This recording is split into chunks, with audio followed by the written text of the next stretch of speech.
The Electricity Distributors Association commissioned a survey of more than 2,000 Ontarians, and it reveals 82% of Ontarians are satisfied with their local electricity service, 89% of Ontarians trust their local utility, and 85% of Ontarians say investing in local grids is critical to keeping power reliable and safe as demand grows. Joining me now to help explain what these results mean for Ontario local distribution companies, their partners, and customers is Teresa Sarkesian, President and CEO of the Electricity Distributors Association. Now, Teresa, you join me here today to talk about the results of this survey and how they could apply to the broader audience of Electrical Business Magazine. But before we launch into it, can you tell me a little bit?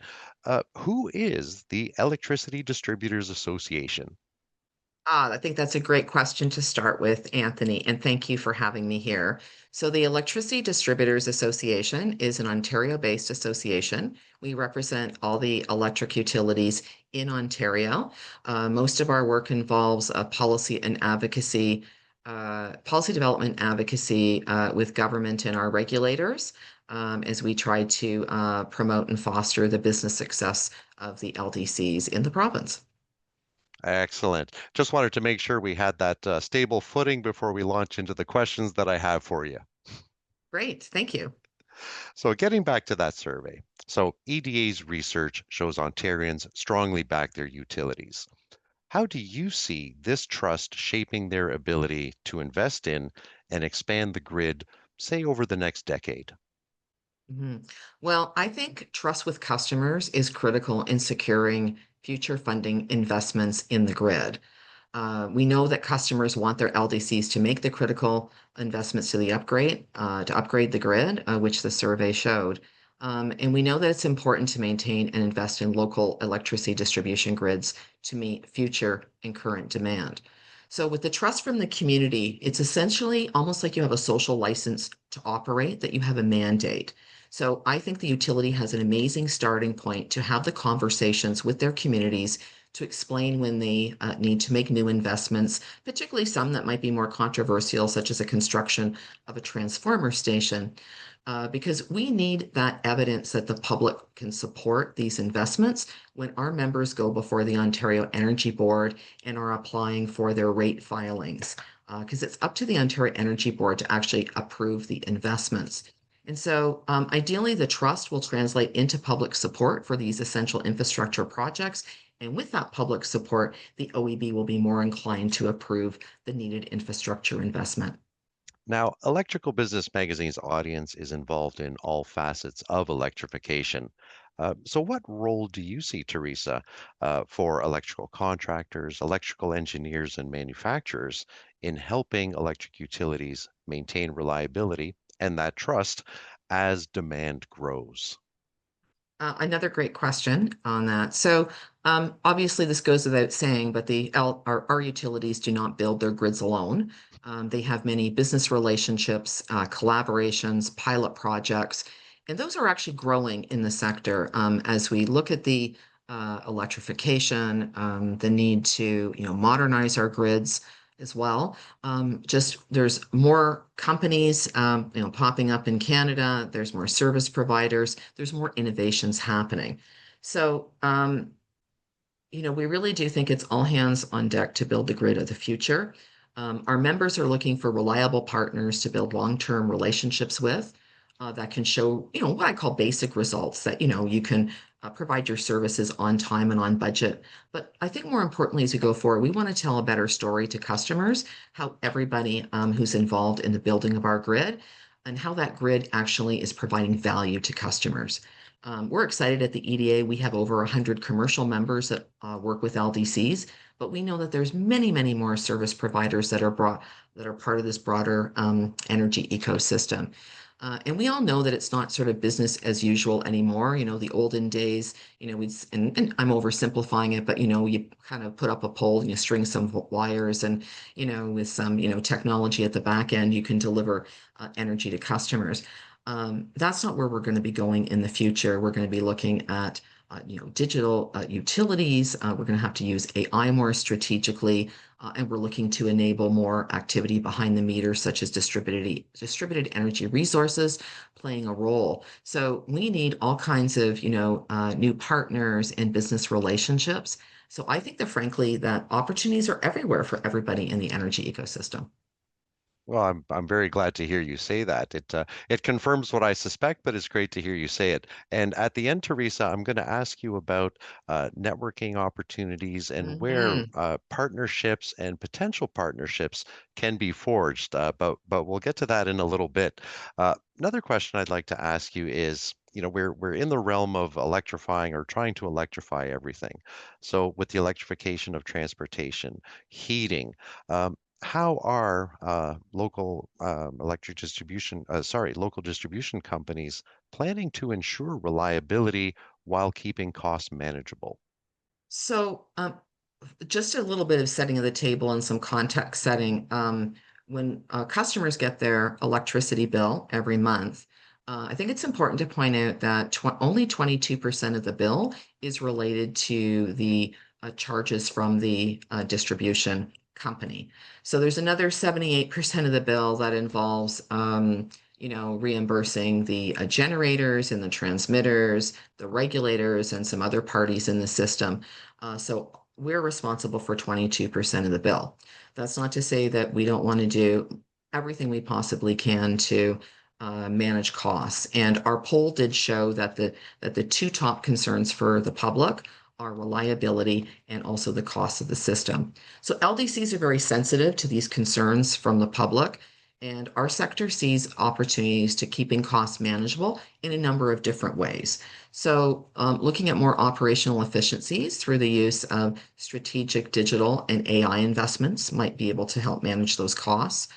We'd also like to take advantage of some of the distributed energy resources behind the meter and allow for customers to engage in local energy markets with their distribution company.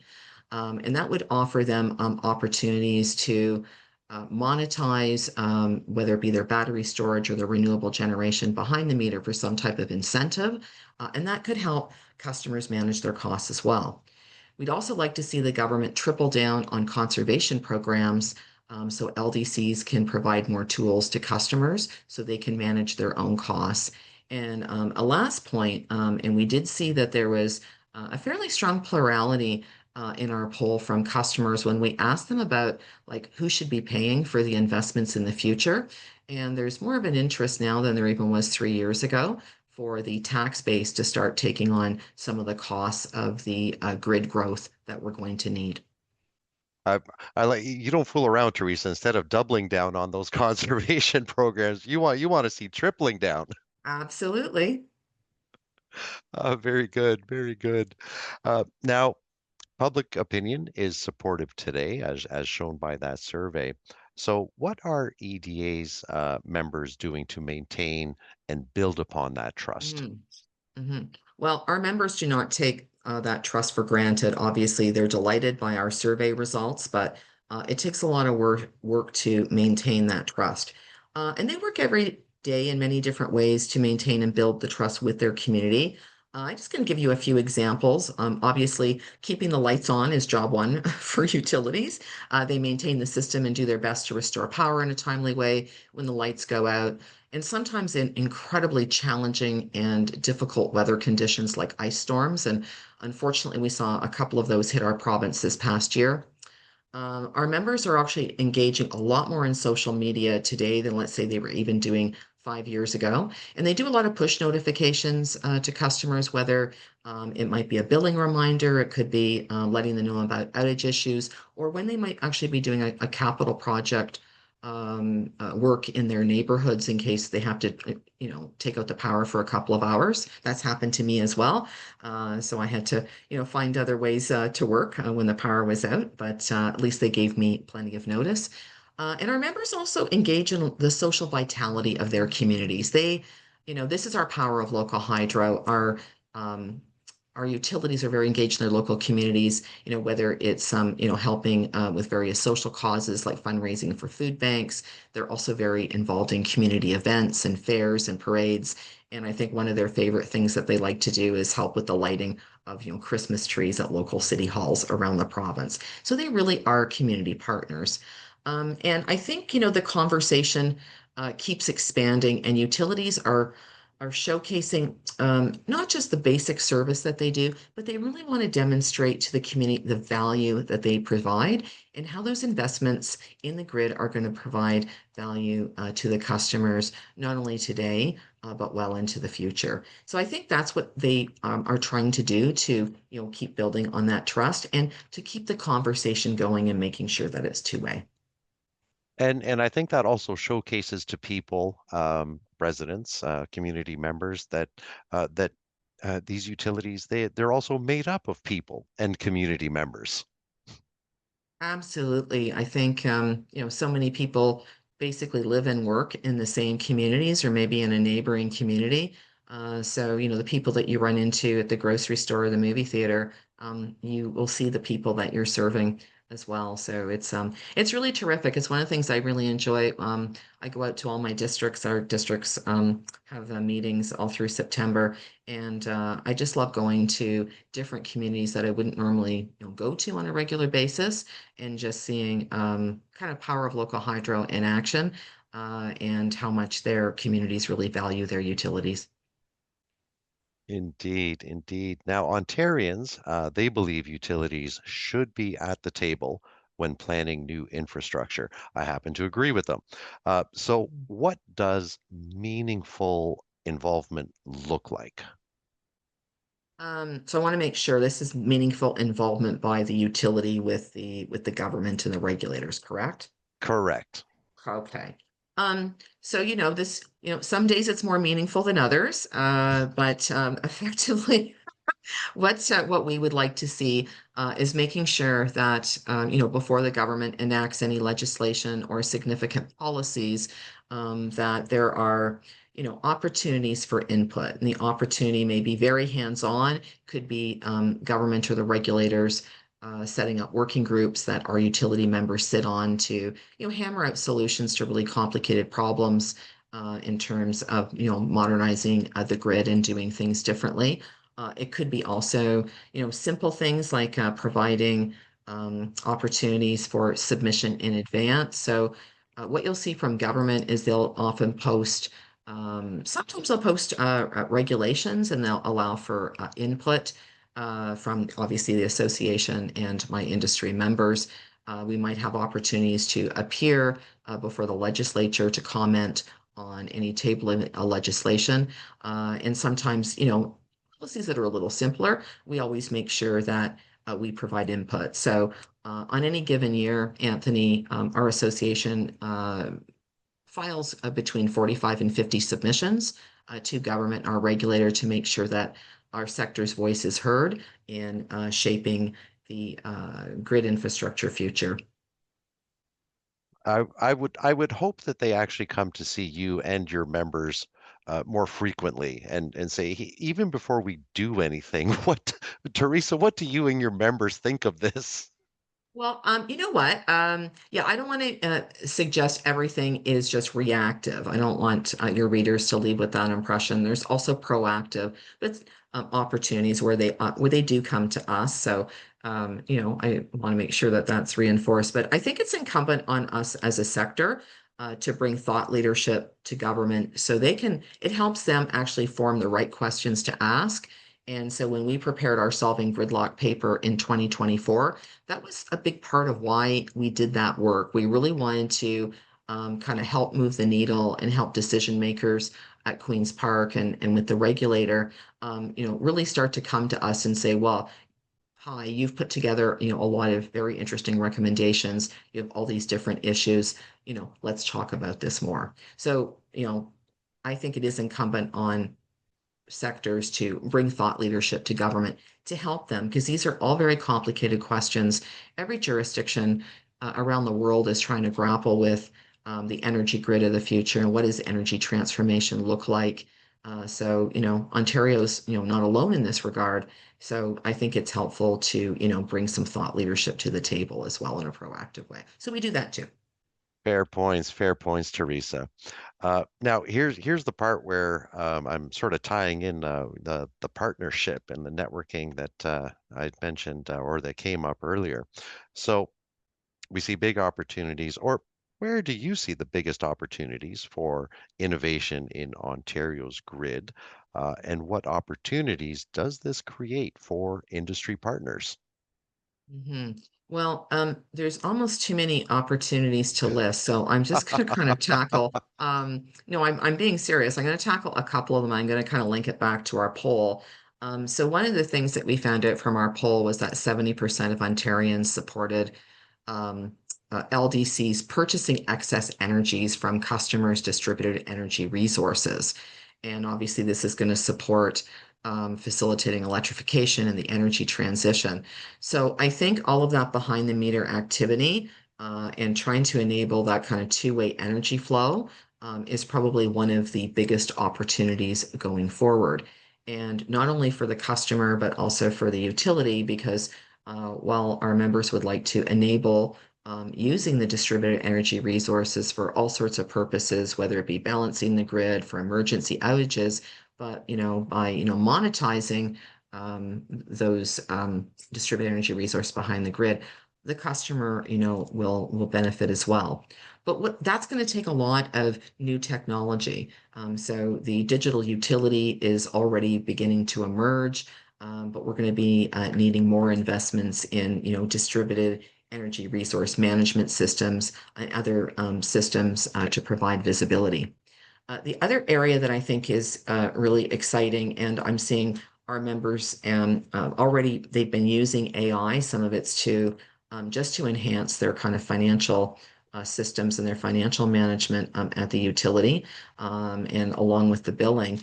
But they're now getting into more AI use to look at ways to, for example, there's one story I saw recently where a company is using I guess it's almost like military grade satellite images to take very detailed pictures of the utility service territory as a tool for helping with vegetation management. So from these photos, you can see where there's maybe pest damage or there's just other damage to the trees. And then that helps you then target your vegetation management strategy because those are the trees that are most likely going to suffer limb loss in an ice storm and could create outages. So that's something I would have never imagined in a million years. So AI, I think, can really bring a lot of opportunity for innovation in the grid. So, I'm going to do my shameless promotion for our networking opportunities, but we have probably the biggest, I'd say, what I call LDC and their energy partners, which is what we call all the commercial entities and service providers and advisors that come to our show. And over 1,000 people attend this show every year, and we have a lot of commercial entities that exhibit. And in fact, this year we're expanding our exhibit floor, and we have more than 140 vendors that will be attending that show. And we also have 49 learning sessions. And I think what's really interesting in our learning sessions, Anthony, is it's not just LDCs talking at an audience. It's actually commercial members with an LDC partner talking about their solutions, their innovations, how they're improving the grid, how to do things better. It really is amazing just to see what I call that collaboration in action. And it's a very hotly attended event in January. And this year we're moving and we're going down to the Westin Harbor Castle in downtown Toronto. I'm really excited about the new venue and the fact that we've been able to grow our exhibit floor as well. So I think it's a really exciting time. As I mentioned earlier, I think the opportunities are really endless for all kinds of innovation and partnership going forward. And our members love to go out and see all the new technology and the new service providers that are coming into the Ontario market as well. Excellent. So now the event that you mentioned that's happening in January, that's EDIST, correct? Just, yes, EDIST 2026. So for yes. those who are interested in learning about how people are partnering, they want to network, they want to perhaps figure out how they could possibly become a partner to someone, this would be a good place for them. 100%. And we get people from pretty wide and far. I remember a couple of years ago, we had people from Nunavut that attended, and we've had people from Europe attend. And of course, our American friends attend in droves as well. So it's still kind of Canadian, I think, to the core, and but just a really great place to be. So I encourage all of your readers, look it up and see if it's the right place for you. And we've got, flexible passes too. If you don't want to come for the whole conference, we just have trade show pass and we also have daily passes. So there's something for everybody. Well, thank you for bringing that up, Teresa. And one thing that I'm actually very pleased that you brought up is that while Electricity Distributors Association is Ontario based, this event, EDIST, in January, it's attended by numerous people outside of Mhm. Ontario. In fact, I think even last year I was sort of surprised we had people in from BC Hydro and Quebec Hydro, Manitoba Hydro. I was like, wow, it's growing every year. So lots of new people to meet and network with, new business relationships to foster, maybe a libation or two. So it's a good time for all. I like that. Yeah, just throw in that as a footnote, maybe some libation. Yeah, well, some people, enjoy meeting people over, a beverage. Fair enough, fair enough. Teresa, I really appreciate the time that you have spent with me today Oh. to learn a little bit more about the survey and how its results and how that trust factor can really, move things forward for Ontario's grid, for LDCs and their partners. And of course, the customers. But thank you, Anthony, for your time today. I see this as a real privilege, so thank you.